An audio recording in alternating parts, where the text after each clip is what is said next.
Good morning বন্ধুরা, কেমন আছো তোমরা? নিশ্চয়ই ভালো আছো, আমি খুব ভালো আছি। আজকে হলো নেক্সট দিন, বৃহস্পতিবার না, সরি শুক্রবার। তো আমার স্নান টান শেষ, বাসি কাজে শেষ। এখন বসিয়েছি ভাত, এই যে এখানে বসিয়েছি ভাত, আর এখানে হচ্ছে আলু সিদ্ধ। তো চলো আজকে ব্লগটা দেখতে থাকো, আর সঙ্গে থাকো, নিশ্চয়ই তোমাদের ভালো লাগবে।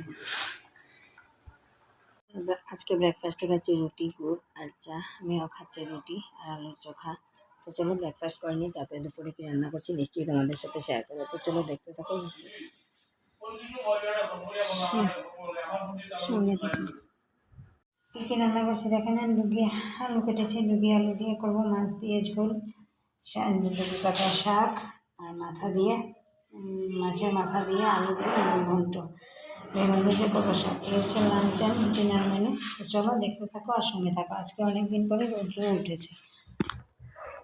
এখন টিউশন থেকে উঠলাম, উঠে এখন সন্ধ্যার সময় বানাচ্ছি একটু পাঁপড় ভাজছি। এই যে কালারিং পাঁপড়গুলো, এগুলোকে ভাজছি, ভেজে করবো চা করে, তারপরে যাবো। এই যে এগুলোকে ভাজছি, আমার মেয়ে খেতে খুব ভালোবাসে, তার জন্য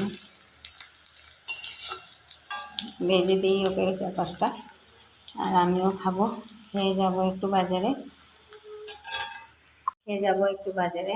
আজকের ব্লগটাকে এখানেই শেষ করছি। যদি কিছু ভালো লেগে থাকে তাহলে লাইক করবে, কমেন্ট করবে, অ্যান্ড শেয়ার অ্যান্ড সাবস্ক্রাইব অবশ্যই করবে। আজকে শরীরটা বেশি ভালো না, পেটটা তোমাদের কীরকম একটা ব্যথা করছে। তারপরে একটু হোমিওপ্যাথিক ডাক্তার যেখান থেকে আমি ওষুধ খাই, এখানে ওনার কাছে গিয়ে দেখিয়ে ওনার থেকে ওষুধ খাবো। তো চলো দেখতে, আজকে tata, bye bye, take care and good night. And সবাই ভালো থেকো, সুস্থ থেকো, আর আমার চ্যানেলটাকে অবশ্যই সাবস্ক্রাইব, কমেন্ট অ্যান্ড শেয়ার করবে, আর পাশের বেল আইকনটা অবশ্যই টিপে দেবে। তো চলো রাখছি আজকে।